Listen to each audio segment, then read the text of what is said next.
Welcome to my channel! Robbie here!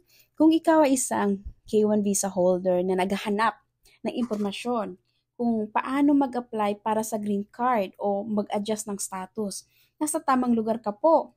Dito sa aking channel, ibabahagi ko ang lahat ng kailangan mong malaman mula sa mga hakbang sa pag-a-apply or initial filing, mga dokumentong kailangan mo sa pag-file. Paalala lang ha, hindi po ako eksperto or legal immigration lawyer. Ito po ay angkop sa aking experience po. Ngayon, ano ba ang K1 visa? Ang K1 visa ay para sa mga fiancé ng isang US citizen or mga US citizens na nais magpakasal sa loob ng Estados Unidos. Pagkatapos ng kasal, maaari na mag-apply ang iyong asawa para sa green card sa pamamagitan ng adjustment of status. Ano ba yung adjustment of status or green card na application? Ito ay proseso kung saan ang isang K1 visa holder ay mag-a-apply para maging lawful permanent resident o green card holder habang nasa loob ng Estados Unidos. Paalala lang, hindi muna kailangang bumalik sa iyong home country para tapusin ang isang visa processing or itong adjustment of status. Okay? Wag dapat. Ngayon, isisimulan natin how to start a green card application. Una, dapat may cover letter. Pwede nyo po itong sundin yung aking ginawang pinakasimple na para hindi na po kayo malito yung cover letter. Sa cover letter, kailangan natin ilagay yung applicant's full name. Yung CK1 holder dati, kailangan ilagay dito yung full name niya na unmarried name. Tapos, ito naman ay syempre, yung complete address nyo po, yung email address ni K1 at applicant's mobile number. Dito dapat ay US number. And then, ilagay nyo rin po ito. And ang the United States Department of Homeland Security, US Citizenship and Immigration Services. Tapos, kung ano yung pinaka nabilong, kung anong mailbox or lockbox ang ilalagay dito sa akin kasi dito sa Illinois. So, yan ang nilagay ko na address. And then, ilagay din ito. And then, first, ilagay ang payment in the amount of $1,440. Yan ang filing fee or biometric plus biometrics fee. Nag-change lang yan siya nitong April 2024. Dati is 1,225 during our time. Pero ngayon, nag-change na siya. Nagtumaas siya. And then, ito, tingnan nyo. Ngayon, kung may K1 ka lang, 1,440. Pero kung may K2 ka, ito rin siya. Kailangan din ng 940. So, separate yung ang inyong application and also yung fee. Pero, if under 14 years old pa yung anak nyo po or yung K2 nyo.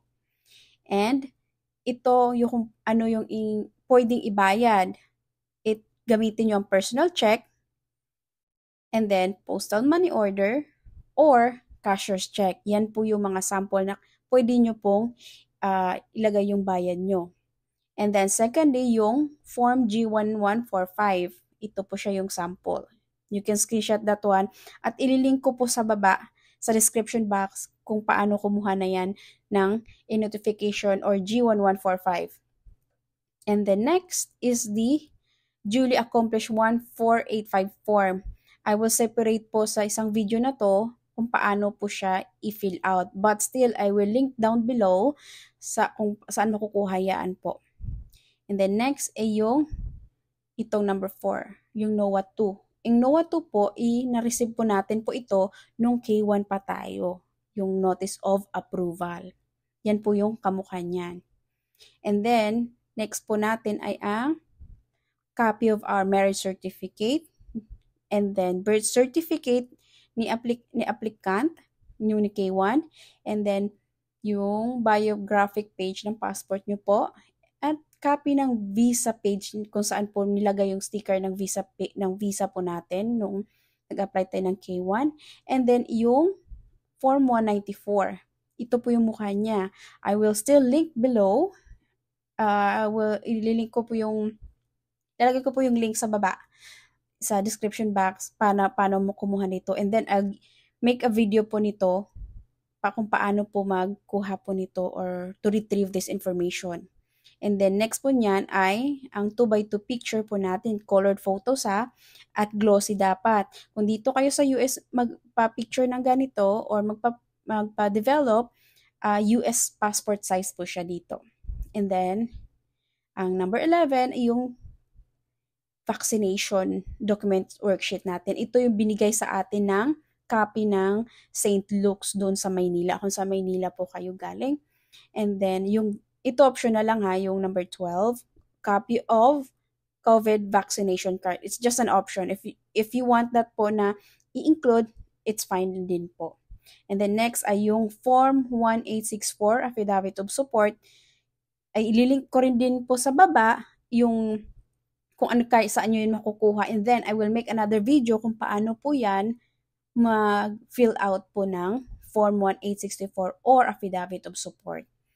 And then next po, yung kailangan po natin yung passport, ang biographic passport ni petitioner. Kung wala po siyang passport, pwede na rin po yung driver's license. And then next po ay ang W2 pag employed po. And then kung self-employed, 1099 rather, I think yung kailangan. So yung ito naman yung transcript of tax return, yung latest, 2023, 2022, basta latest po yung ikukunin. Ito po yung sample ng IRS transcript tax return. I will attach din po yung link sa baba para po makuha nyo yun. And I will make another video kung paano po mag-request nitong IRS tax return kasi not all petitioner or your husband nyo po or wife nyo na US citizen ay aware po nito. I will lalagay ko po sa link below sa description box kung paano yan. And then also, gagawa ko ng video for that po. And that's it for today. Thank you for watching and huwag kalimutang mag-subscribe at i-click ang notification bell para updated ka sa aking mga bagong videos. Let's make your journey to become a green card holder as smooth as possible. God bless. Bye-bye!